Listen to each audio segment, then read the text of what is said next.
Hello, my name is Katie Haroff, and I am a playwright, a theater director, and an arts engagement programs manager with the Old Globe. I'm also the creator of our playwriting workshop, Community Voices. Like many creatives, we at the Old Globe have been tasked to find ways that art making can continue despite the current circumstances with the COVID-19 outbreak. In the darkest night, there is light where there is creativity. This public offering on our social media pages is intended to do just this, provide you with a little light to express yourselves through this darkness. We're so happy that you've decided to tune in. Hello.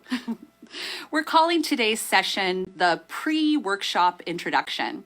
I'm going to use this time to share with you what you can expect in the next couple of weeks. In this online video series, I'm going to share with you what I share with all Community Voices participants, the basic skills and tools in order to write a short, original play. We will host these workshops live on our social media pages at 3 p.m. on Tuesdays and Thursdays, starting today. You are welcome to join us live, or you can find the live stream on our Facebook page after we have aired. For about a half hour after each workshop, I'm going to stick around and answer questions as they happen in real time online. If you have any questions outside of that time, you can reach me at my email address, which is kharoff@theoldglobe.org. We will have some extra teaching artists available to read and provide feedback to your work throughout this process, so feel free to send over what you're working on for that exact reason. We are thrilled to read your new pieces as they evolve over the following weeks and can support your process in developing a short play that you can be really proud of and will want to share with everyone. It is my belief that if you understand what goes into a short play, you will also have the basic skills to develop longer, fuller length performance pieces. But especially for newer playwrights, 10 minutes is a much more digestible way to learn new skills. If you're a more advanced writer or playwright, I suggest following along anyway, as we will provide manageable deadlines that might be the exact fire that you need under you to develop your newest piece. I'd also like to introduce now my assistants, Gil Sotu and Mickey Bale. Both have been working with the Community Voices program for several years throughout San Diego. Why don't you both tell us just a little bit about yourselves and what brought you to this work? Mickey, we'll start with you.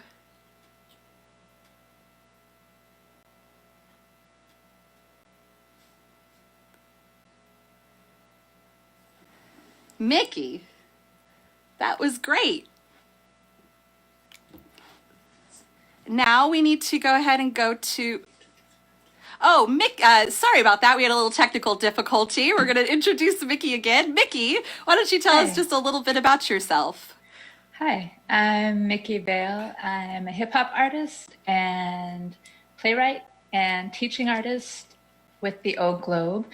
And I started off teaching as a teaching artist, teaching hip hop, the art of emceeing, the art of rhyme.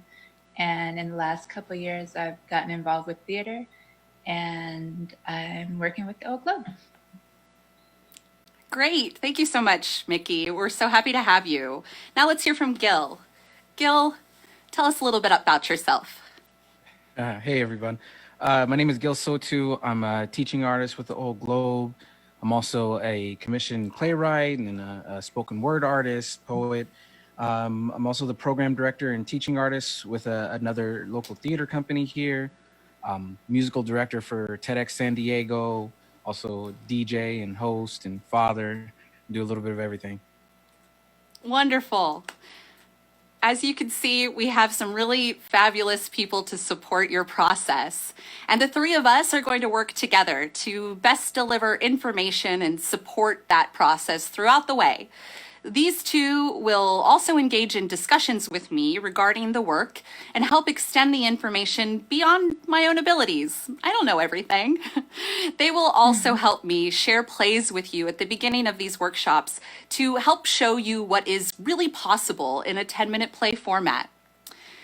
Now I'm going to go over some info to help you follow along in this workshop successfully. First, materials. We often have handouts that go along with each of our workshops. You're going to be able to find all of these materials for each workshop in a post immediately before this live stream goes live directly on the Arts Engagement page. I will remind you where they are each time I'm hosting, but if you can, try to grab those and have them handy before the workshop begins. In terms of communication with us during the workshop, we will have some trouble responding to immediate inquiries as we are hosting this workshop. And that's why we are planning on taking some time after each class to check in on our comments section and answer questions real time. So feel free to ask your questions as they come up, or you can hold on to them until we've reached that section of the workshop. We promise we will get to you. However, we do have a moderator, and they're in the comments section, and we want this to be an inclusive opportunity for everybody. So if those trolls start a trolling, we're gonna boot ya. This is your fair warning. And if we have any more in-depth technical issues than the one you saw previously, trust us that we have a team of people screaming at their computers, seeing the same thing that you're seeing, trying desperately to fix it as quickly as possible. And if needed, we will repost a new video and try to pick up the workshop where we left off. This is a brave new digital world that we theater people are embarking on, and we're doing the best we can, so bear with us if those little issues arise. And finally, we love to share plays in this workshop. It's one of the best ways to inspire our participants to hear many different works and talk about their structure, so we may approach our own ideas with a lot of inspiration. So we're going to kick things off in this preview by sharing one of my most favorite plays that has ever come from a Community Voices workshop, Jessica Hilt's Sold. Since we are a little limited in how we can share plays, the three of us are going to take that on for you and present a little digital reading for you now. Mickey Bale is going to be reading all of the stage directions of the play. These are the parts of the script that tell the actors what they're supposed to be doing when they aren't talking. In readings of new scripts, these are especially important to share with an audience, as we can't show you the fully produced version of this play right now, and you need to know what it's supposed to look like in order to follow along. Gil and I will be handling the performance of the two roles in the script. Gil is going to be playing my dad in this reading, which is kind of outside of his type, but that's okay. With the help of these stage directions, you can imagine it differently. But enough of that introduction. Let's just show you what we mean. Are you ready, Mickey and Gil? Yes. Yes. Great. Mickey, whenever you're ready, you can start us off. Sold by Jessica Hilt. Characters: Chuck, early 60s, bitter divorced father of Agatha, lonely. Agatha, 30-something daughter of Chuck, patient but feisty. Setting: stage is set with boxes stacked with boxes. Packing material is everywhere. Some of the boxes are closed and labeled, sealed with packing tape. Some of them are open, waiting for their contents to be sealed up and mailed. A computer or laptop is half hidden behind the boxes. The light of the computer reflects off Chuck's face. He is thoroughly absorbed in the screen. The open boxes should give off a mild glow, like they're packed with glow sticks. It is evening. That's right, suckers. Fight over it. Only 10 more seconds. Ooh, $117. Dad, In here. 5 seconds. $120. Hot damn. Sold. Booyah. Dad, Hey, Aggie. are you packing? Agatha fingers through the boxes. Chuck gets up and takes the box away from her. Just selling some stuff on eBay. Dad, What? what did you have for breakfast? Aggie, what does it matter? Dad, we talked about this. You can pay me $12.79 plus shipping, and I'll let you find out for yourself. Chuck lifts up an already sealed up box and shakes it. It rattles. $12, Dad? Who did you sell that memory to? Some poor woman with stomach stapling and anorexic? Why does it matter to you? It's just breakfast. And for what? Money? You're making your millions $20 at a time? Not millions, just $30,000. Enough to buy Chuck takes out a very worn paper from his pocket and unfolds it. this. Agatha takes the paper from him. A sailboat. Catamaran. Chuck takes the paper back. Wait, $30,000? Dad, how much are you selling? I'm almost there. Only $15,000 more to go. I've been an eBay animal. $15,000 already? Dad, what are you selling? What does it matter? It's not like I'm selling your memories or even memories of your childhood. I still remember your birthday. Agatha runs to the computer and Chuck tries to block her. They struggle a moment, but Agatha wins and sits down at the computer and scans the screen. Fresh, almost mint condition memory of breakfast. This set includes half a box of Captain Crunch poured into a mixing bowl and eaten with a large spoon over a period of 30 minutes. Drinking milk from the bowl is included. This won't last. It didn't. I can't believe people paid real money for this. Well, they did. Chuck tries to grab the computer back, but she blocks him. Vintage memory, mid-70s. Grand Canyon in all its splendor. See the sights, beautiful family vacation. You didn't. Didn't what? You are such a jerk. Watch it. Jerk. I want to buy that boat. I'm going to sail around, port to port. I can't believe you're selling that trip. It was the only time we had that you guys didn't fight the whole time. We fought. You just didn't see it. I loved that trip. Come on. It was so long ago. But do you remember how excited I was? The whole car ride. I quizzed you about the Grand Canyon. You had that face. You had your face in a book the whole time. Mom, did you know that the Grand Canyon is 18 miles at its widest point? Mom, did you know that the Colorado River can get up to 85 feet deep? Mom, do you know what the Grand Canyon's longitude and latitude is? 36 degrees north, 112 degrees west. And when we got there, you wouldn't even get out of the car. It was so big. You were so scared. I thought I would trip and fall, and that would be the end of me, just sucked down to the bottom. Gravity was so much more intense there. You must have stood back from the edge 20 feet, holding onto the car door, tears still on your face, on your cheeks. I was so scared. It's just a trip, Agatha. It was so long ago. But we're talking about our family, Dad. You know the guy who said it's better to have loved and lost than to never have loved at all? That guy was a liar. You hated each other. Hated. So, do you know how much I hated this loneliness? I would rather fight with your mother every day than to be alone. But you're not alone. You date. You meet a lot of nice women. And it never works out. It's never the same. And you're always gone. Hey, don't bring me into this. It is not my responsibility. Then what is, if not to take care of me? Stop. I'm not having this argument with you. I'm not going to feel guilty about having a life. Since when did it become okay to just leave your parents and claim you needed to take care of yourself first? That's why I had a kid, to take care of me. Fine.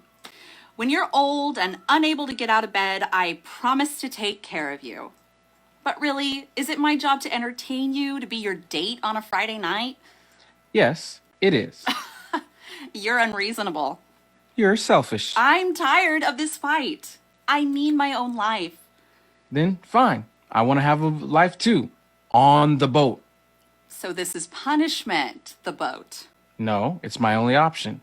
Dad, your only option?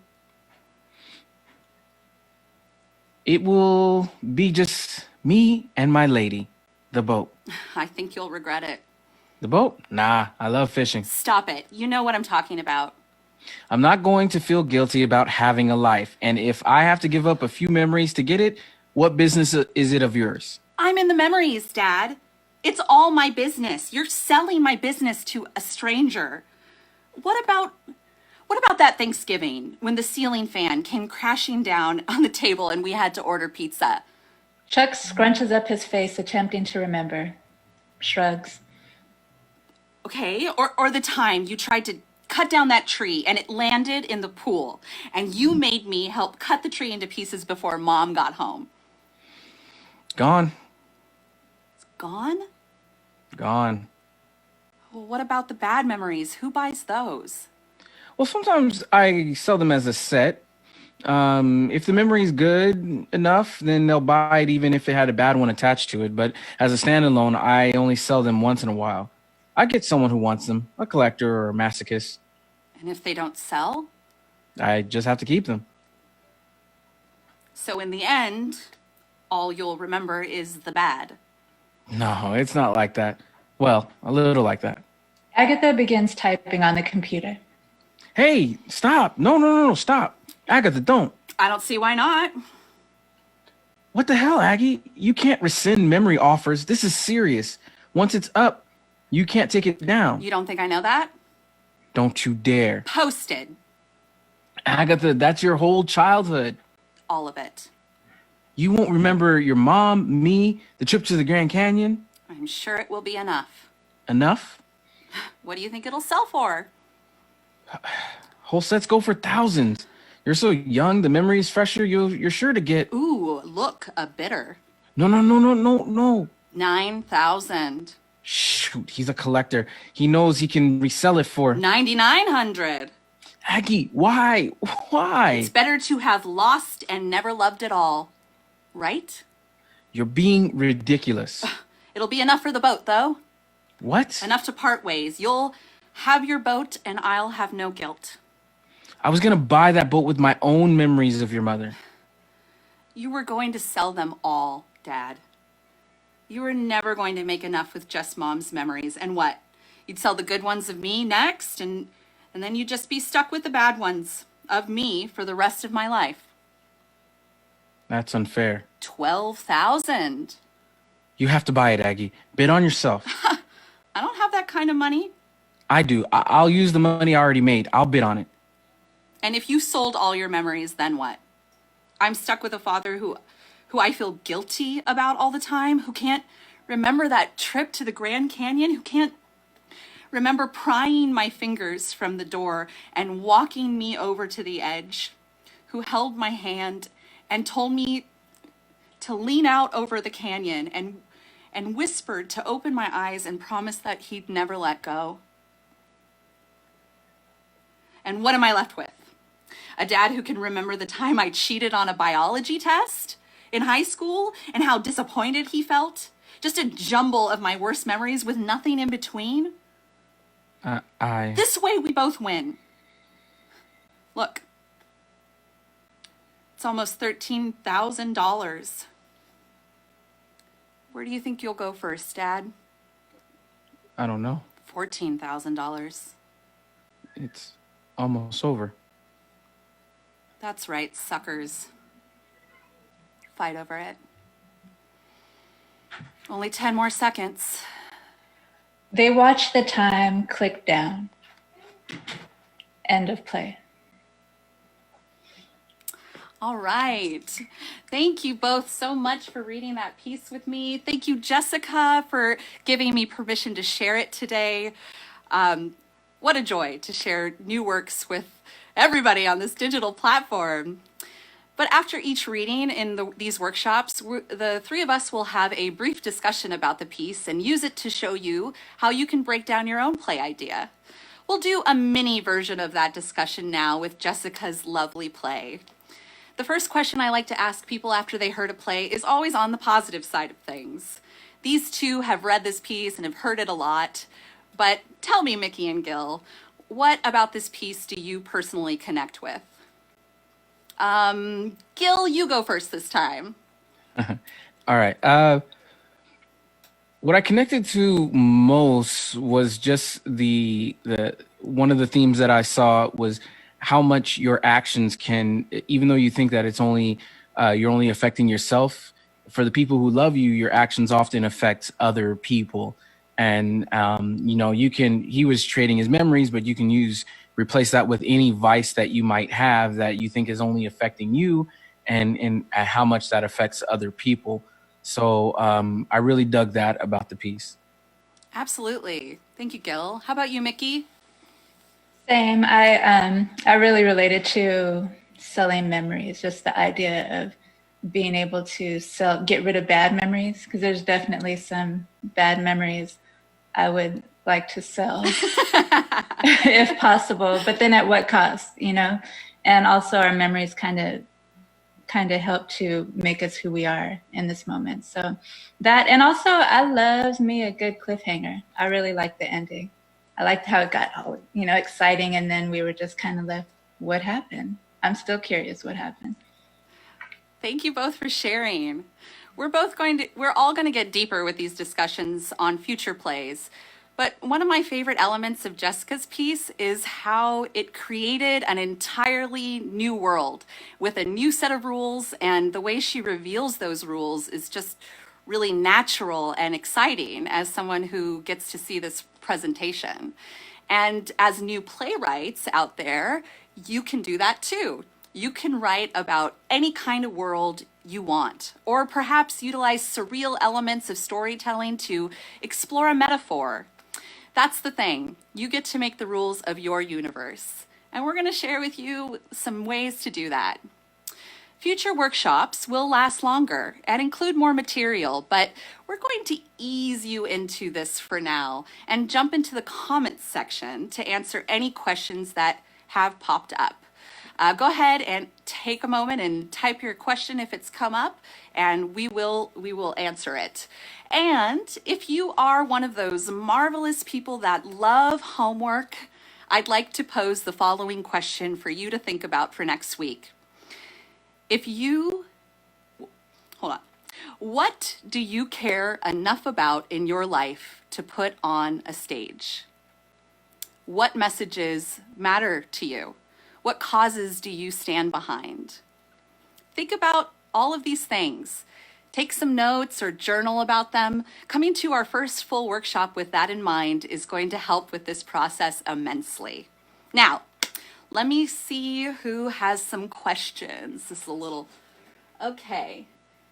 Oh, no questions yet. Just some nice things said by people. Sunny says, I'm so happy you're doing this. Thank you all for helping to keep our spirits up. Thank you, Sunny. Thank you for sharing some nice thoughts with us today. Thank you for coming in. Indy says that they loved it.